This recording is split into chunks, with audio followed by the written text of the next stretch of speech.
नातेदारी आज का हमारा टॉपिक है।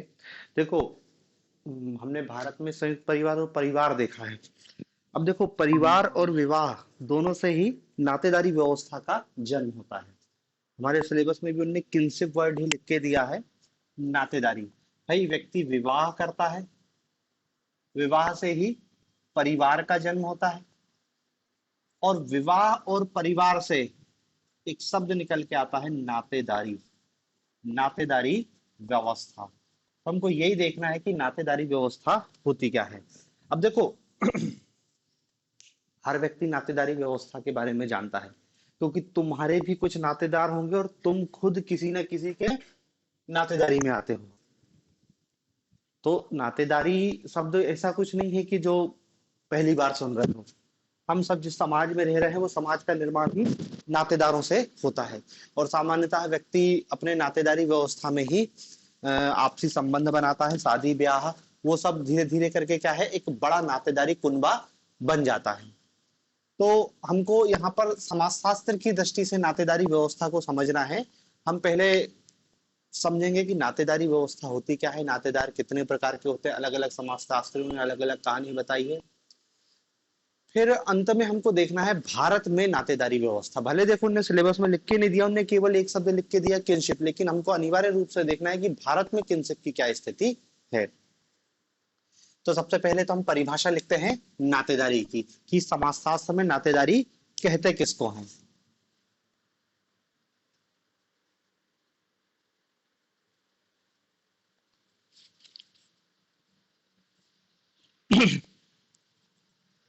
देखो, सामाजिक रूप से मान्यता प्राप्त ऐसे संबंधों को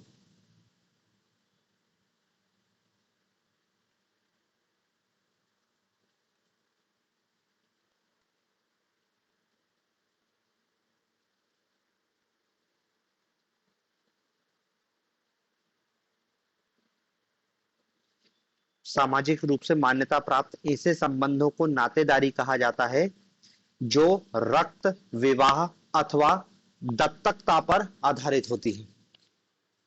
जो रक्त, विवाह अथवा दत्तकता पर आधारित होती है। रक्त, विवाह अथवा दत्तकता, गोद लेना, दत्तकता पर आधारित होती है।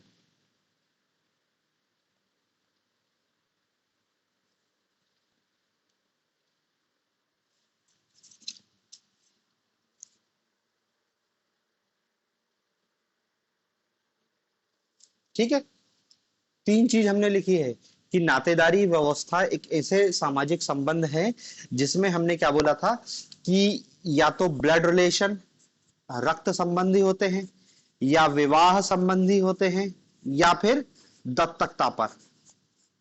तीन। आप खुद देखो अपने आप को कि आप जिनको अपने रिलेटिव्स कह रहे हैं, आप जिनको अपने नातेदार कह रहे हैं, वो तो या तो आपके ब्लड रिलेशन में होंगे या आपके वैवाहिक संबंध में होंगे। भाई भाई बहन, ब्लड रिलेशन। आपका आपके माता पिता से संबंध, ब्लड रिलेशन। आपका चाचा, वो भी ब्लड रिलेशन में। आपकी मौसी, वो भी मम्मी की तरफ से आपका ब्लड रिलेशन। तो दोनों ही आपके ब्लड रिलेटिव हो गए। पति पत्नी आपस में वैवाहिक संबंधों से बनते हैं, और वैवाह के संबंध निपटने के बाद आपको कुछ नए नातेदार प्राप्त होते हैं। वैवाहिक संबंधों पर नातेदारों का निर्माण होता है।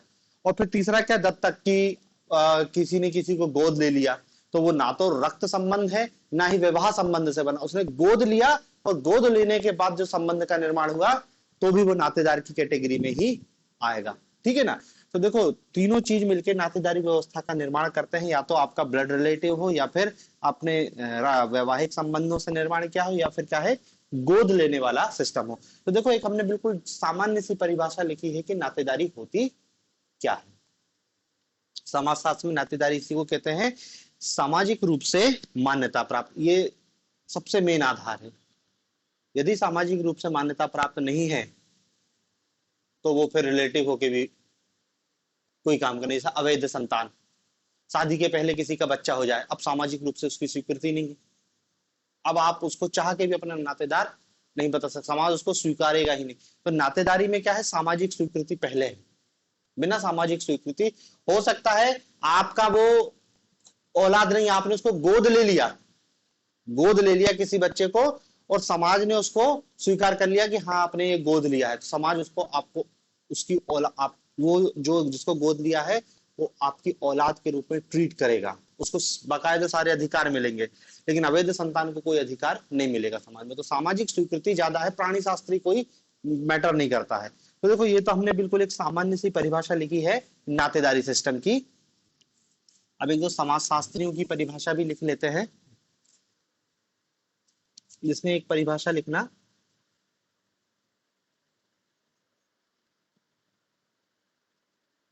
रेडक्लिफ ब्राउन के अनुसार, रेडक्लिफ ब्राउन,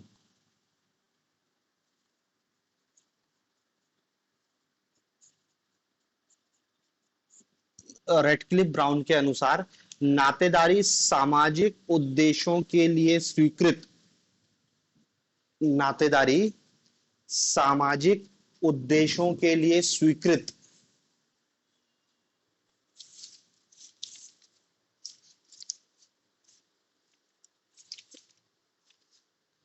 सामाजिक उद्देश्यों के लिए स्वीकृत वंश संबंध है, वंश संबंध है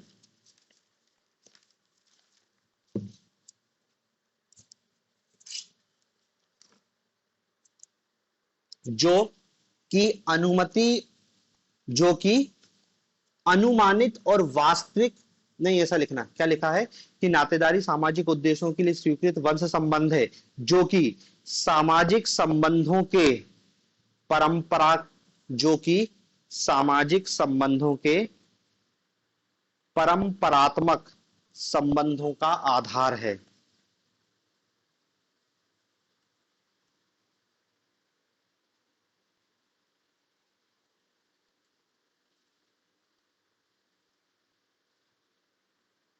जो कि सामाजिक संबंधों के परंपरात्मक संबंधों का आधार है।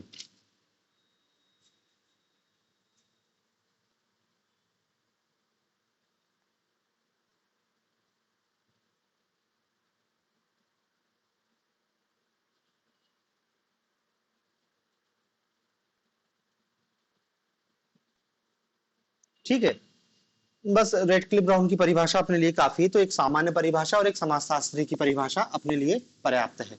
लेकिन याद रखना नातेदारी में मेन चीज क्या है, सामाजिक स्वीकृति।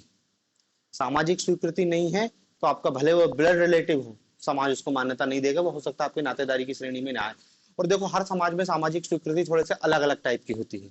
हर समाज में सामाजिक स्वीकृति, भाई अमेरिकन समाज अलग है, भारतीय समाज अलग है, दोनों जगह सामाजिक स्वीकृति का आधार अलग अलग है। जो थोड़ा बहुत अंतर हमको नातेदारी व्यवस्था में दिखाई देगा। विभिन्न जनजातियों का अध्ययन किया समाजशास्त्रियों ने, तो वहां पे नातेदारी व्यवस्था बहुत अलग टाइप की दिखाई देती है, क्योंकि वहां पर उनका समाज अलग है, उनकी सामाजिक स्वीकृति का सिस्टम अलग है। तो जैसा समाज रहेगा, जैसा उसकी वहां पे सामाजिक स्वीकृति का आधार रहेगा, वैसी नातेदारी व्यवस्था बनेगी। इसलिए नातेदारी व्यवस्था में सामाजिक स्वीकृति मुख्य आधार है। ब्लड रिलेशन, मैरिज रिलेशन, वो सब बात की बात है, सामाजिक स्वीकृति होना जरूरी है। अब देखो ये तो अपन ने नातेदारी की सामान्य सी परिभाषा और अर्थ अपन समझ गए नातेदारी से कहना क्या चाह रहे हैं। फिर दूसरा हमको इसमें देखना है नातेदारी के भेद, टाइप्स ऑफ किनशिप।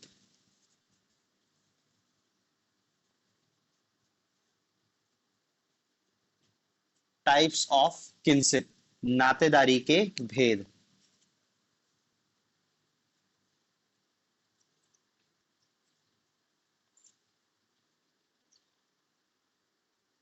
ठीक है ना। तो देखो नातेदारी के भेद दो प्रकार के होते हैं। एक को कहा गया है समरक्त संबंध,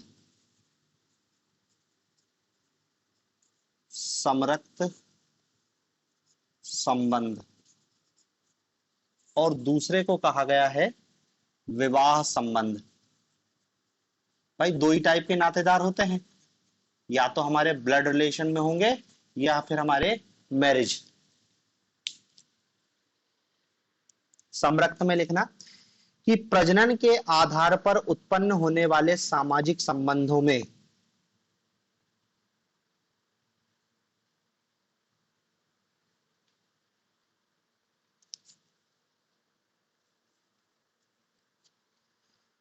प्रजनन के आधार पर उत्पन्न होने वाले सामाजिक संबंधों में से एक प्रकार वह है जो रक्त या समरक्तता के आधार पर बनता है।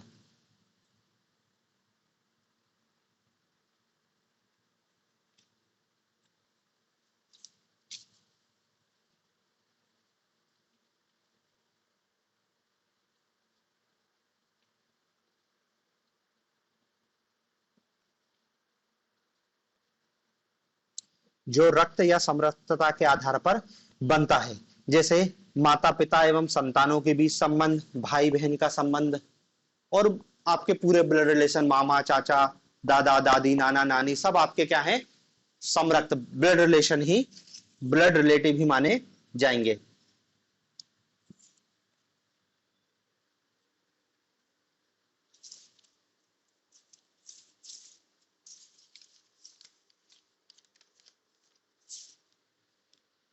आगे लिखना,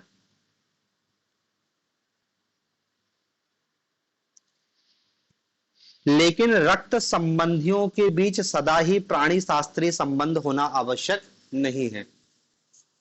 लेकिन रक्त संबंधियों के बीच सदा ही प्राणी शास्त्रीय संबंध होना आवश्यक नहीं है।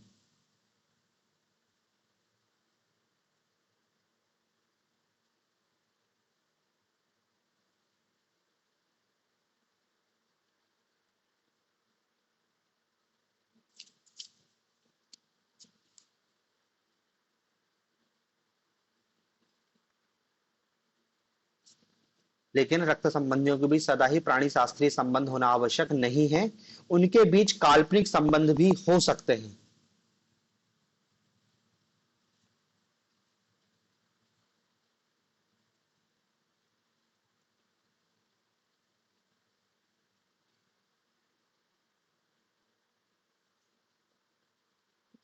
उनके बीच काल्पनिक संबंध भी हो सकते हैं।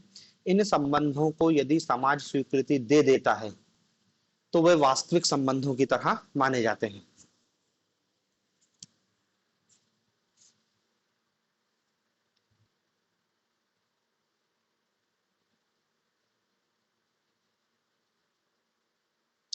अतः रक्त संबंधों में जैविक तथ्य इतना महत्वपूर्ण नहीं है जितनी कि सामाजिक मान्यता का तथ्य।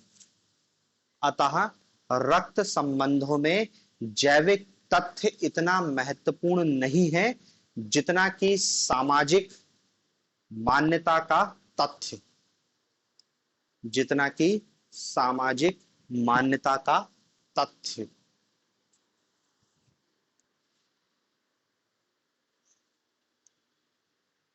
अतः रक्त संबंधों में जैविक तथ्य इतना महत्वपूर्ण नहीं है जितना कि सामाजिक मान्यता का तथ्य, जितना कि सामाजिक मान्यता का तथ्य।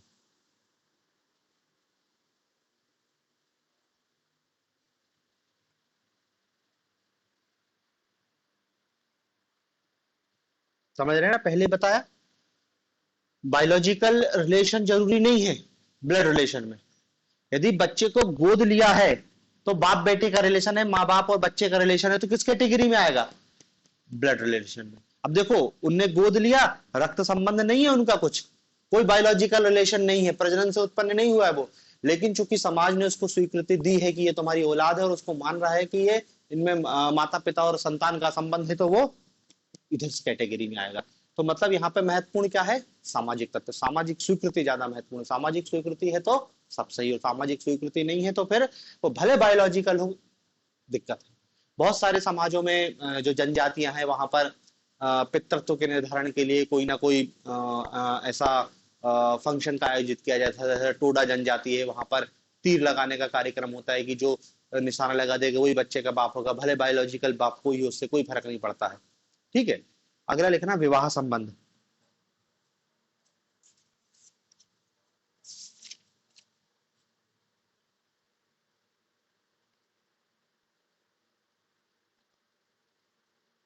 देखो, प्रजनन पर आधारित नातेदारी संबंधों में विवाह संबंध भी है। प्रजनन पर आधारित नातेदारी संबंधों में विवाह संबंध भी है, जो विषम लिंगियों के बीच, जो विषम लिंगियों के बीच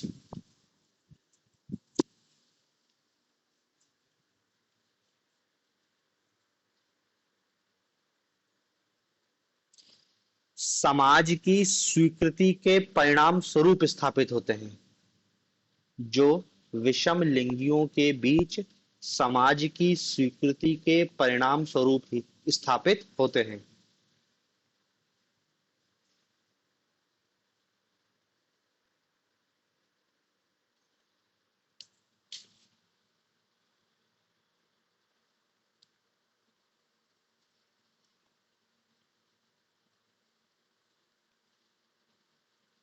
केवल पति पत्नी ही विवाह संबंधी नहीं होते, बल्कि उन दोनों परिवार के अनेक संबंधी भी विवाह संबंधी होते हैं।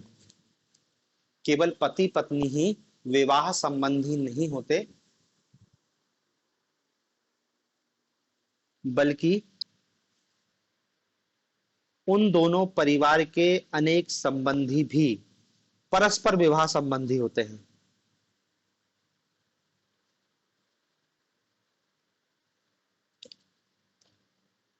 ठीक है ना। जैसे उदाहरण लिख सकते हैं कि सास ससुर, ननंद भौजाई, साला साली, बुआ फूफा, साड़ू, ये सब क्या है, विवाह संबंधों पर आधारित है। इन सारे रिलेशन के बीच जो कनेक्शन का आधार है वो रक्त संबंध ना होकर क्या है, विवाह संबंध है। तो केवल याद रखना, केवल पति पत्नी विवाह संबंधी नहीं है, उन दोनों परिवार के आपको बहुत सारे जो नातेदार कब मिले, जब आपने विवाह किया। आपने विवाह किया तभी आपको साला मिला, तभी आपको साली मिली, तभी आपको साड़ू मिला, ननंद भौजाई, ये सारे संबंध क्या है, दोनों साइड से विवाह संबंधों के आधार पे या विवाह संबंधों के बाद इनका निर्माण होता है। ऐसे संबंधों को हम रक्त संबंधी कह रहे हैं। भाई देखो, आपका चाचा तो आपका ब्लड रिलेटिव है, लेकिन आपकी पत्नी के लिए वो क्या हो गया, चाचा ससुर हो गया। तो चाचा ससुर उसको कैसे मिला, विवाह के बाद। तो चाचा ससुर आपके लिए आपका चाचा ब्लड रिलेटिव है, लेकिन ये विवाह संबंधों पर आधारित। समझ गए ना। तो ऐसा दोनों में अंतर है। तो देखो, ये तो क्या है, टाइप्स ऑफ किनशिप है। अब इसमें एक और चीज है, नातेदार की श्रेणियां। नातेदारी की श्रेणियां,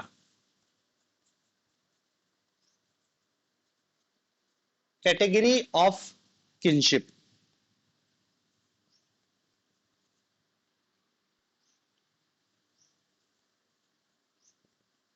कैटेगरीज ऑफ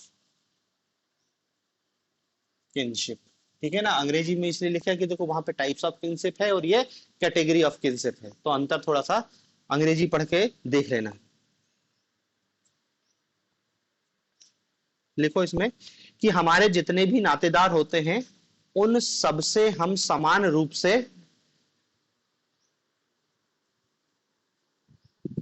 हमारे जितने भी नातेदार होते हैं उन सबसे हम समान रूप से संपर्क, निकटता एवं घनिष्ठता नहीं रखते। उन सबसे हम समान रूप से संपर्क, निकटता एवं घनिष्ठता नहीं रखते। कुछ हमारे अधिक निकट होते हैं तो कुछ दूर होते हैं। कुछ हमारे अधिक निकट होते हैं तो कुछ दूर होते हैं।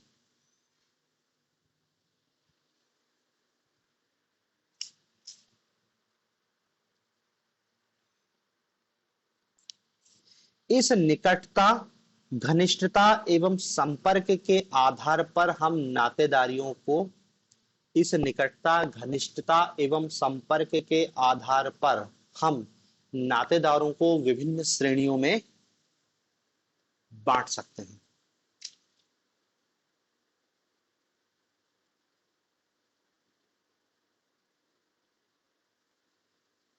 नातेदारों को विभिन्न श्रेणियों में बांट सकते हैं।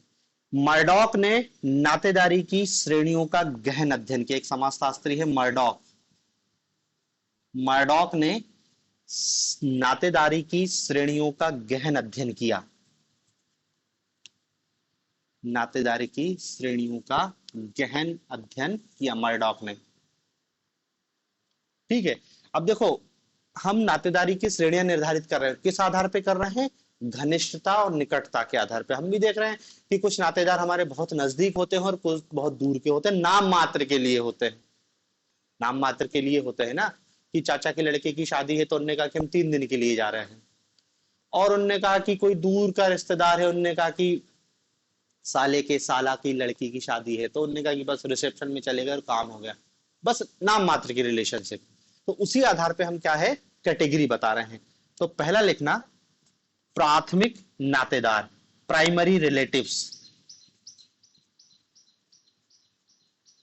प्राथमिक नातेदार या प्राथमिक संबंधी कह लो, प्राइमरी रिलेटिव्स। लिखो वे व्यक्ति जिनसे हमारा सीधा संबंध,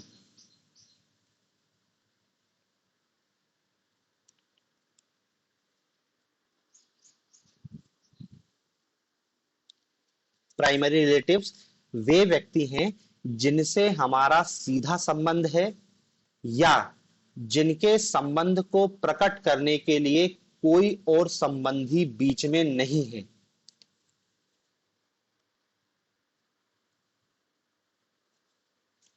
वे व्यक्ति जिनसे हमारा सीधा संबंध है या जिनके संबंध को प्रकट करने के लिए कोई और संबंधी बीच में नहीं है।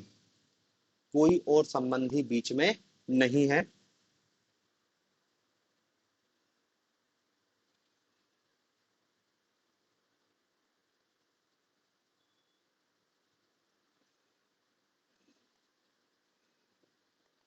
प्राथमिक नातेदार कहलाते हैं। प्राथमिक नातेदार कहलाते हैं।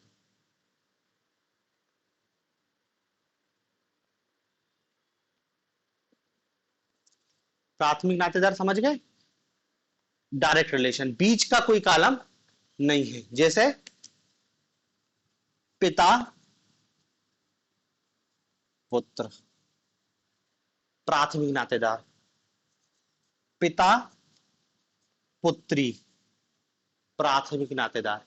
इसी टाइप से माता और उसके पुत्र का, माता और उसकी पुत्री, ये सब प्राथमिक नातेदार के अंतर्गत आ रहे हैं।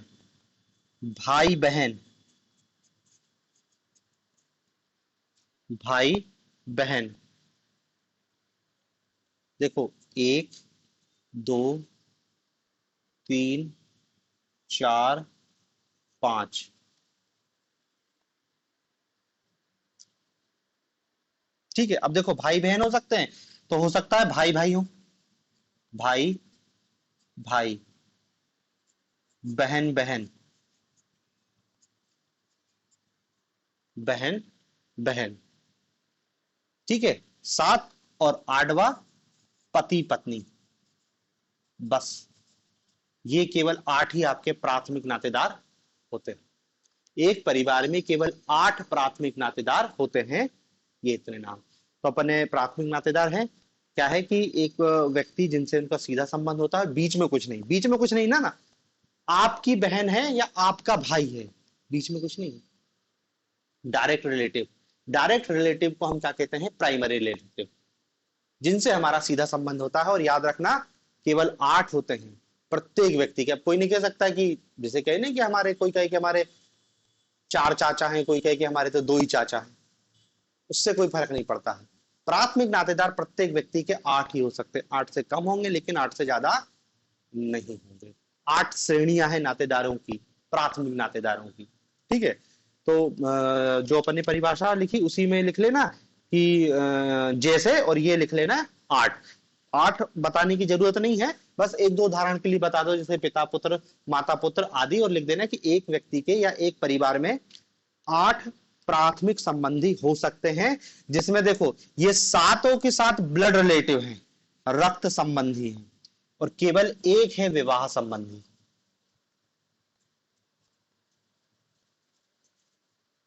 8 रक्त संबंधी हैं और एक विवाह संबंधी है, ठीक है ना। तो उसमें लिख लेना कि जैसे, और उदाहरण में एक दो नाम लिखना, और फिर लिखना कि एक परिवार में 8 प्राथमिक नातेदारी या प्राथमिक संबंधी हो सकते हैं, जिसमें से 7 रक्त संबंधी होते हैं और एक विवाह संबंधी होता है। 7 रक्त संबंध और एक विवाह संबंधी होता है, ठीक है ना। विवाह संबंधी क्यों होगा? अब हो सकता है किसी की 3 पत्नियां और 4 पत्नियां, लेकिन संबंध तो पति पत्नी का ही कहलाएगा ना। तो कैटेगरी इसलिए शब्द यूज किया गया है, कैटेगरी ऑफ किनशिप। तो देखो ये प्राथमिक नातेदार हैं, आप खुद समझ रहे होगे कि आपके जिनसे डायरेक्ट रिलेशन है, बीच में कुछ नहीं है, इसके कारण नहीं है। जैसे अब कहें हम चाचा, तो आपका चाचा क्यों है? क्योंकि वो आपके पापा का भाई है। बीच में कौन आ गया? आपके पिताजी आ गए। आपकी मौसी, मम्मी की बहन, बीच में कौन आ गया? मम्मी। मौसी से आपका कोई डायरेक्ट रिलेशन नहीं है, मम्मी के कारण है, समझ रहे हैं ना। डायरेक्ट नहीं, मम्मी और आपका डायरेक्ट रिलेशन है। तो दूसरी कैटेगरी लिखना द्वितीयक नातेदारी, सेकेंडरी रिलेटिव। द्वितीयक नातेदार, सेकेंडरी रिलेटिव्स। लिखो प्राथमिक संबंधियों के प्राथमिक संबंधी द्वितीयक नातेदार कहलाते हैं।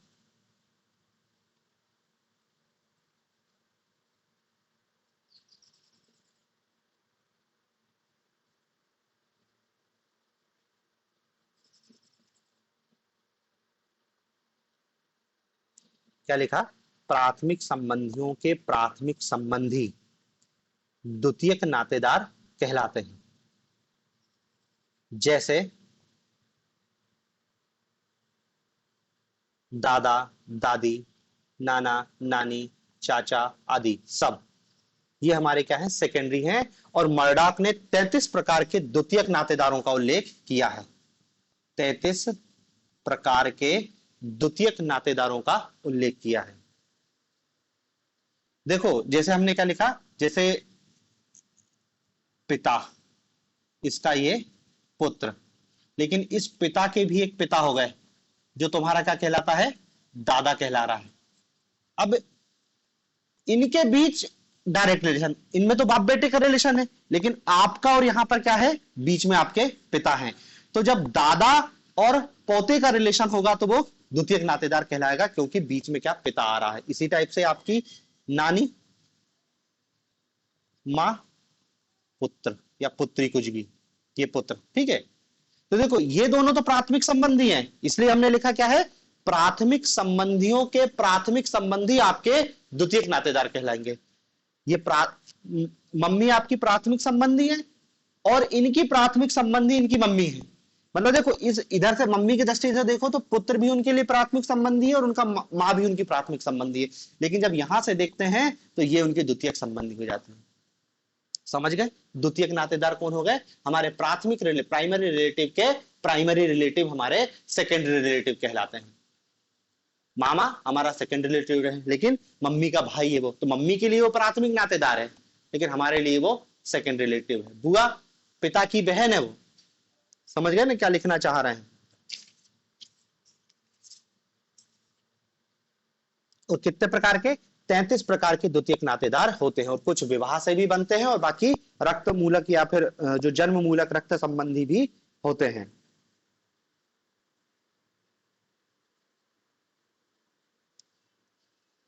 विवाह रक्त तो समझ ही रहे हैं ना, कि भाई चाचा, मामा, नाना, नानी, बुआ, मौसी, ये सब हमारा रक्त है। लेकिन फूफा विवाह संबंधी है। साला, साली, देवर, भाभी, सास, ससुर सब विवाह संबंधी द्वितीयक नातेदार है।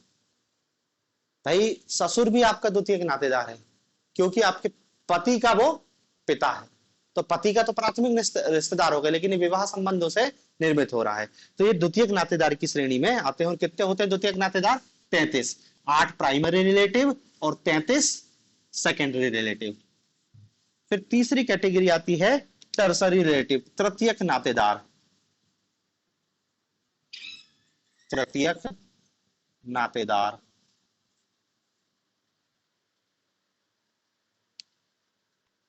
लिखो, वे नातेदार जो हमारे द्वितीयक नातेदारों के प्राथमिक संबंधी होते हैं, जो हमारे द्वितीयक नातेदारों के प्राथमिक नातेदार होते हैं, या हमारे प्राथमिक संबंधियों के द्वितीयक संबंधी होते हैं, तृतीयक नातेदार कहलाते हैं।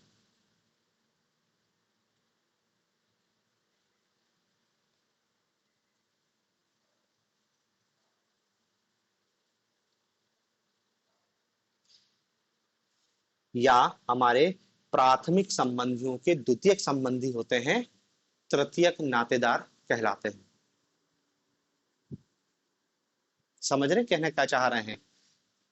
पुत्र, ठीक है, पुत्र का प्राथमिक नातेदार उसका पिता हो गया, ठीक है, ये प्राथमिक नातेदार हो गया। पिता का प्राथमिक नातेदार उसका पिता हो गया, जिसको हम क्या बोल रहे हैं? दादा। तो इसको हमने क्या बोला? ये हमारा क्या हो गया? द्वितीयक नातेदार। हमारे प्राथमिक नातेदारों के प्राथमिक नातेदार हमारे द्वितीयक नातेदार हो गए हैं। और आगे चले जाओ, इन पिता का भी एक पिता होगा, मान लो वो भी जिंदा है, जिसको हम क्या कहते हैं? परदादा। परदादा। आपका ये जो परदादा से आपका जो रिलेशन है वो कहलाता है तृतीयक नातेदार। तो हमने देखो यही लिखा, क्या लिखा है कि वे जो हमारे द्वितीयक संबंधों के प्राथमिक नातेदार होते हैं, या हमारे प्राथमिक नातेदार के द्वितीयक संबंधी होते हैं। समझ रहे ना? आपके पिताजी के दादाजी आपके परदादा, तो आपके पिताजी के दादाजी, पिताजी की दृष्टि से देखोगे तो वो क्या है? उनके द्वितीयक नातेदार हो गए, ठीक है ना? तो इसको हम क्या तृतीयक नातेदार कहते हैं। और मर्डॉक ने कहा है कि 151 प्रकार के तृतीयक नातेदार या तृतीयक नातेदारी हो सकती है।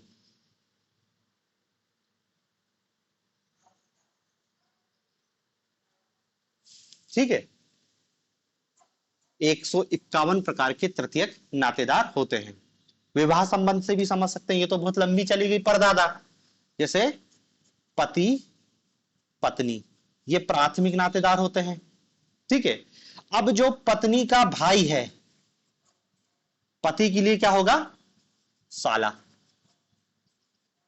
तो साला क्या है? पति की दृष्टि से उसका द्वितीयक नातेदार है। अब इस साले का एक लड़का है, ये इसके लिए तृतीयक नातेदार हो गया, क्योंकि देखो ये बीच में आ गया, फिर ये बीच में आ गया, तब ये लड़का है, तो वो उसका तृतीयक नातेदार हो गया। तो विवाह रक्त दोनों से प्राथमिक द्वितीयक तृतीयक नातेदारी संबंधों का निर्माण होता है, ठीक है ना? हम तीन ही लिख रहे हैं, आगे भी जा सकते हैं। चतुर्थी नातेदार, पंचम नातेदार, जितने स्तर आगे जाते जाओगे क्रम बढ़ते जाएगा, लेकिन आपको तो बस तीन बताना है।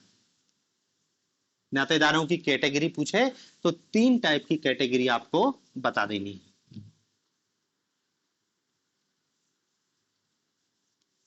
ठीक है। तो देखो, नातेदारी के प्रकार अलग देखे, नातेदारी की श्रेणियां अलग देखी। अगला इसमें लिखना नातेदारी संज्ञाएं।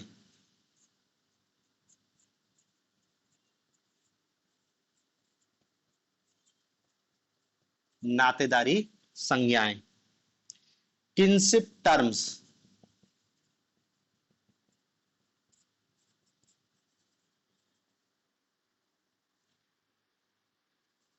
Terms, kinship term.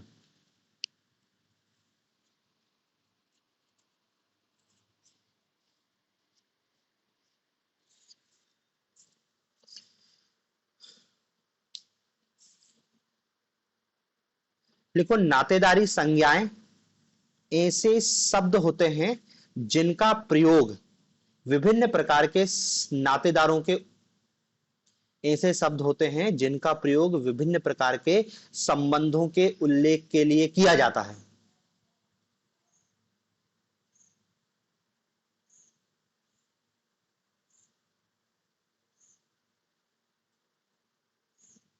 अर्थात हम अपने नातेदारों को पुकारने के लिए किन शब्दों का उपयोग करते हैं?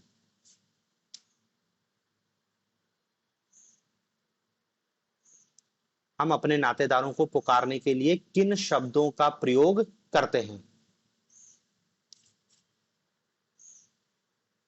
इन संज्ञाओं को दो वर्गों में बांटा गया है।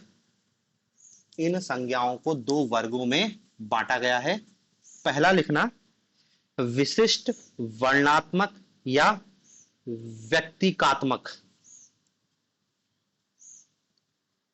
विशिष्ट या वर्णात्मक या विशिष्टात्मक या व्यक्तिआत्मक लिखना। व्यक्तिकात्मक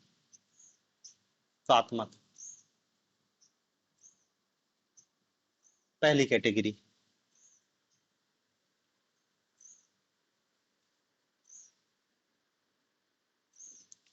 ठीक है, तो पहली कैटेगरी में लिखना, इसमें क्या होता है, लिखो, इस वर्ग में शब्द यथार्थ संबंध सूचक होते हैं और केवल उन्हीं व्यक्तियों के लिए प्रयुक्त होते हैं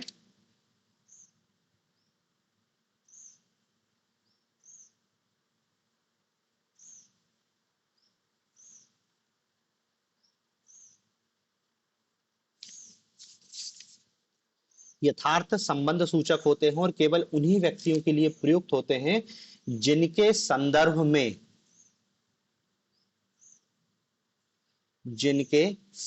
में या जिनको संबोधित करते हुए बात की जाती है। जिनके संदर्भ में या जिनको संबोधित करते हुए बात की जाती है।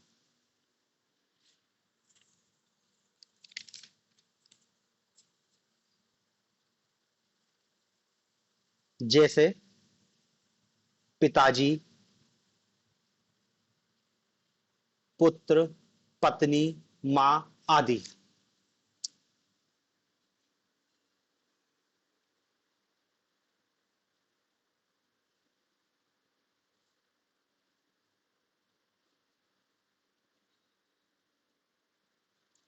दूसरी कैटेगरी लिखना, वर्गात्मक।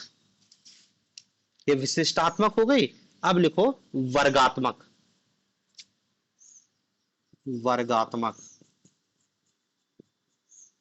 वर्गात्मक देखो, इसके अंतर्गत एक शाखीय एवं भिन्न शाखीय कई व्यक्तियों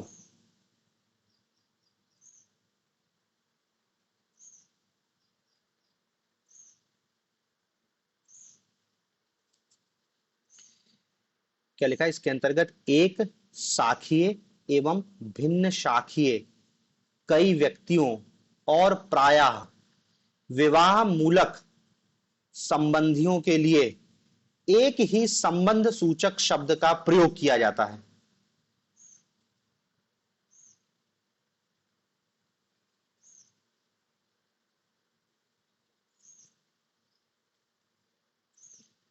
एक शाखीय एवं भिन्न शाखीय कई व्यक्तियों और प्रायः विवाह मूलक संबंधियों के लिए एक ही संबंध सूचक शब्द का प्रयोग किया जाता है। एक ही संबंध सूचक शब्द का प्रयोग किया जाता है। संबंध सूचक शब्द इन सभी संबंधियों को एक वर्ग के रूप में समान मानता है। संबंध सूचक शब्द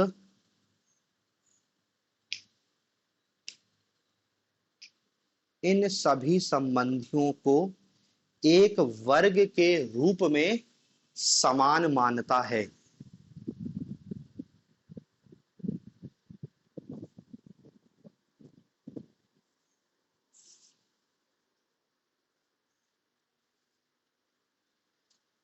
एक वर्ग के रूप में समान मानता है।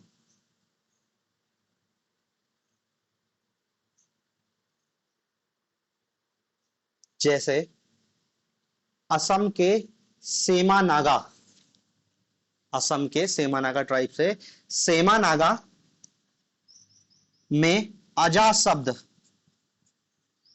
सेमा नागा में अजा शब्द का प्रयोग मां, मां, पिता के भाई, पिता के भाई की पत्नी, पिता के भाई की पत्नी, मौसी, इन सब के लिए एक ही शब्द यूज किया जाता है अजा।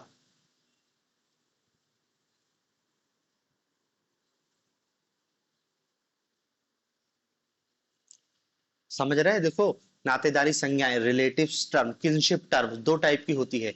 हम एक टाइप मतलब नातेदारी, हमारे नातेदारों को किस प्रकार के नामों से संबोधित करते हैं, जिसमें हमने क्या लिखा, विशिष्ट। विशिष्ट मतलब एक नातेदार के लिए एक ही शब्द, पिताजी तो पिताजी मतलब पिताजी, मामा मतलब हमारा ये मामा है, चाचा है, ये हमारे दादा है, हमारे दादी हैं। जबकि दूसरे में क्या होता है, वर्गात्मक, एक शब्द बहुत सारे लोगों को इंगित करता है। अब हमारे समाज में तो क्या है, इस टाइप का है, लेकिन बहुत सारे समाजों में क्या है, वर्गात्मक, ट्राइब्स, और बहुत सारे उदाहरण हैं। अब वर्तमान में जो सबसे प्रचलित है, जैसे हम अंकल शब्द का उपयोग करते हैं, तो अंकल किस प्रकार का रिलेटिव टर्म्स है, किनशिप टर्म है, वर्गात्मक। अंकल से तो पता नहीं चलता ना, चाचा के लिए भी अंकल है, मामा के लिए भी अंकल है, फूफा के लिए भी अंकल है, सबके लिए अंकल है। और जो हमारे पिता के एज का है उसके लिए भी अंकल, भले कोई रिलेटिव्स उसमें नहीं हो, सबके लिए एक ही टर्म यूज होता है अंकल, वर्गात्मक है। कजिन, कजिन, आप बोल देते हो कि मेरा कजिन है, आगे क्या, कजिन का मतलब चाचा का लड़का भी होता है, मामा का लड़का भी होता है, फूफा का लड़का भी होता है, ये सब कजिन के, लेकिन एक ही शब्द यूज आ रहा है, कजिन, वर्गात्मक। तो देखो, ये दो शब्द आपको आसानी से समझा रहे होंगे कि वर्गात्मक नातेदारी संज्ञाएं क्या होती हैं, कि जब हम एक बहुत बड़े समूह के लिए एक शब्द यूज कर लेते हैं। अंकल शब्द के अंतर्गत तो पता नहीं क्या, आंटी, मामी, सबके लिए आंटी, एक ही शब्द। जैसे शब्द की कमी हो, तो पश्चिम में नातेदारी की इतनी महत्ता नहीं है, तो नेक कैटेगरी में, क्योंकि अंकल उनके लिए सब एक ही है, चाचा से मतलब नहीं, मामा से मतलब नहीं है। लेकिन भारतीय समाज में नहीं, सबके लिए सबकी महत्ता है, चाचा कह रहे हैं, दादा कह रहे हैं, मामा कह रहे हैं, सब अलग अलग शब्दों का उपयोग किया जा रहा है, ताऊ कह रहे हैं, अलग अलग शब्द है। पश्चिम में अंकल, पापा के छोटे भाई को भी अंकल, पापा के बड़े भाई को भी अंकल, जबकि यहाँ तो पापा के छोटे भाई को चाचा कह रहे हैं, पापा के बड़े भाई को हम बड़े पापा कह रहे हैं या ताऊ जी कह रहे हैं, कुछ इन शब्दों का उपयोग किया जा रहा है। तो हमारे समाज में क्या है, विशिष्टात्मक या वर्णात्मक या व्यक्तिकात्मक नातेदारी संज्ञाएं पाई जाती हैं। बहुत सारे समाजों में वर्गात्मक पाई जाती है, खासकर ट्राइब्स में। और ट्राइब्स क्या, पश्चिम समाज तो आपको इसका अच्छा उदाहरण दिखाई दे रहा है। वहां पे नातेदारियों के लिए ज्यादा शब्द का उपयोग ही नहीं किया जाता, अंकल और आंटी और कजिन, तीन नातेदारी श्रेणियां हो गई, बात खत्म हो गई। फिर कुछ शब्द बचते हैं, लेकिन ये दो तीन शब्द क्या है, बहुत सारे शब्दों, बहुत सारे नातेदारों को अपने अंदर समाहित किए होते हैं। ठीक है, तो देखो, ये हो गया आपका नातेदारी संज्ञाएं, दो टाइप की याद रखना, बस अंकल और कजिन के उदाहरण से याद रहेगा, बाकी तो ये फिर अपने जो है वो विशिष्टात्मक है। अब अगला नातेदारी में हमको देखना है नातेदारी की रीतियां, किनशिप यूसेज, नातेदारी के नियामक व्यवहार, नातेदारी के नियामक व्यवहार, नातेदारी के नियामक व्यवहार, या इसको नातेदारी के नियामक रीतियां भी कहते हैं, नातेदारी की नियामक रीतियां, किनशिप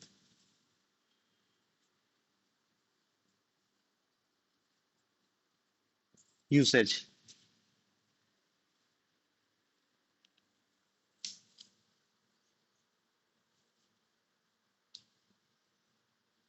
देखो, जब हमारा किसी व्यक्ति से संबंध बनता है, जब हमारा किसी व्यक्ति से संबंध बन जाता है तो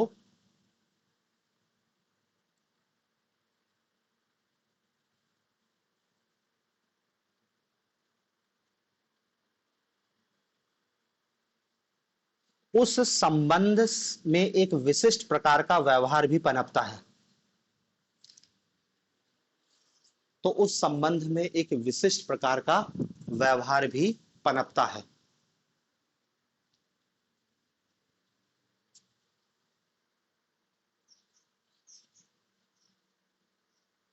विभिन्न प्रकार के संबंधियों के प्रति हमारे व्यवहार भिन्न भिन्न तरह के होते हैं।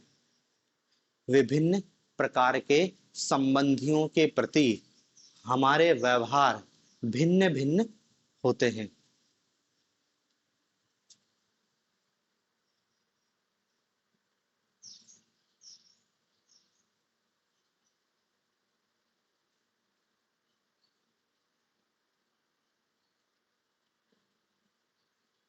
विभिन्न प्रकार के संबंधियों के प्रति हमारे व्यवहार भिन्न भिन्न होते हैं। किसी के साथ हमारे संबंध श्रद्धा पर आधारित होते हैं, किसी के साथ आदर, किसी के साथ प्रेम, किसी के साथ हंसी मजाक, किसी के साथ विमुखता का संबंध। किसी के साथ हमारे संबंध श्रद्धा पर आधारित होते हैं, तो किसी के साथ आदर, प्रेम, मधुरता, परिहास, हंसी मजाक आदि पर आधारित होते हैं। परिहास, विमुखता, हंसी मजाक आदि पर आधारित होते हैं। समझ रहे हैं ना? कहना लिखा क्या अपन ने, नातेदारी की रीतियां, कि आपके किस नातेदार से आपको कैसा व्यवहार करना है। आपको बताया जाता है ना कि जैसे माता पिता, माता पिता, उनकी संतान, तो संतान से यह आशा की जाती है कि माता पिता के प्रति आदर का भाव रखें, श्रद्धा रखें उनके प्रति, प्रेम दिखाएं उनके प्रति। पति पत्नी, पति पत्नी के बीच क्या है? प्रेम का रिश्ता है। अब हालांकि उसमें भी फिर अलग अलग समाज अलग अलग हो जाएगा। भारतीय समाज में तो उन्होंने कहा कि पत्नी से बोला गया कि पति को तुम्हारा देवता है, उसके प्रति आदर रखो, उसके प्रति श्रद्धा रखो। अब लेकिन फिर लेकिन अभी तो हम बता रहे हैं प्रेम मानो, क्योंकि पति पत्नी का सामान्य संबंध प्रेम पर ही आधारित होता है। फिर किसी संबंधों में हंसी मजाक होती है, जैसे जीजा साली का संबंध होता है। सामान्यतः ऐसा समाज मानता है कि भाई ये इनके बीच मजाक चलेगा, देवर भाभी के बीच मजाक चल जाता है। ये तो इन्हीं सब की अब हमको बात करना है। इसमें आगे लिखो देखो, समाज में दो संबंधियों के बीच किस प्रकार के व्यवहार होंगे।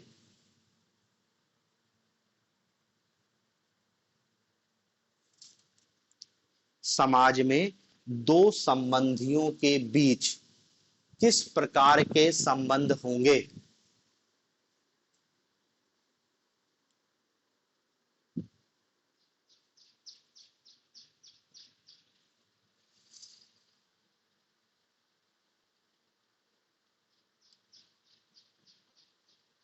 इसके नियम बने होते हैं, इसके नियम बने होते हैं जिन्हें हम नातेदारी के नियामक व्यवहार या रीतियां कहते हैं। जिन्हें हम नातेदारी के नियामक व्यवहार या नातेदारी की रीतियां कहते हैं।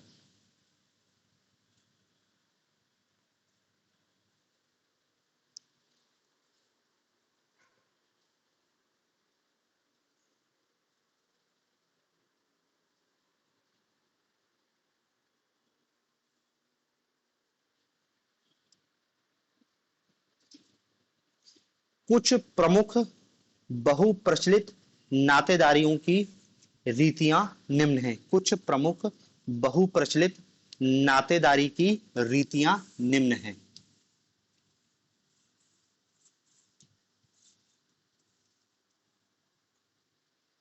नातेदारी की रीतियां निम्न हैं, मतलब देखो, नातेदारी की नियामक व्यवहार मतलब क्या है? आपको अपने नातेदारों से किस प्रकार का व्यवहार बनाना है।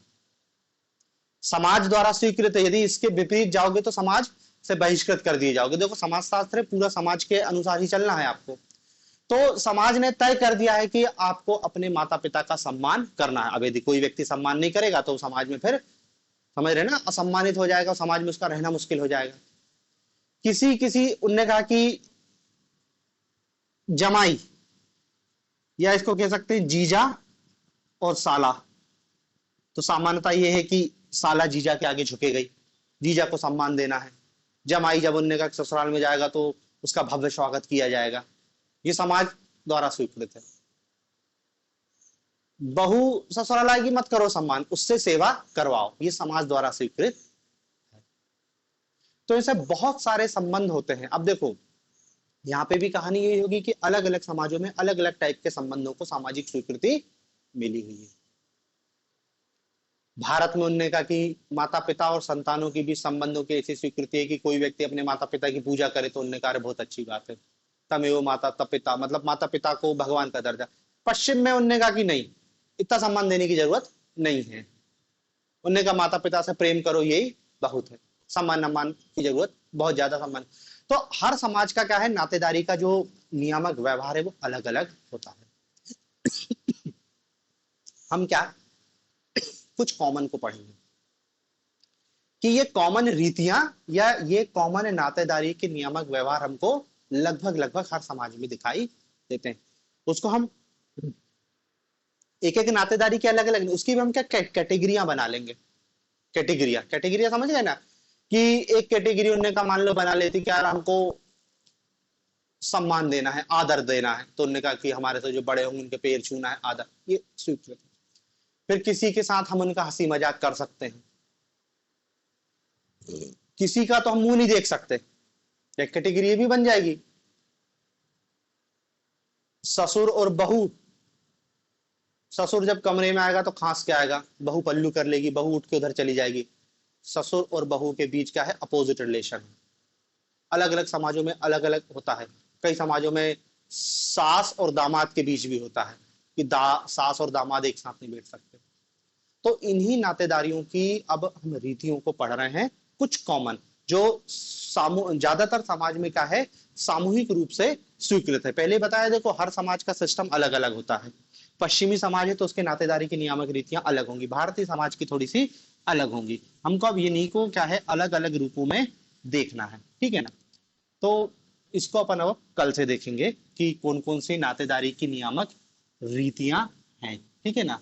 4-5 रीतियां पढ़नी है और बस उसके बाद तो फिर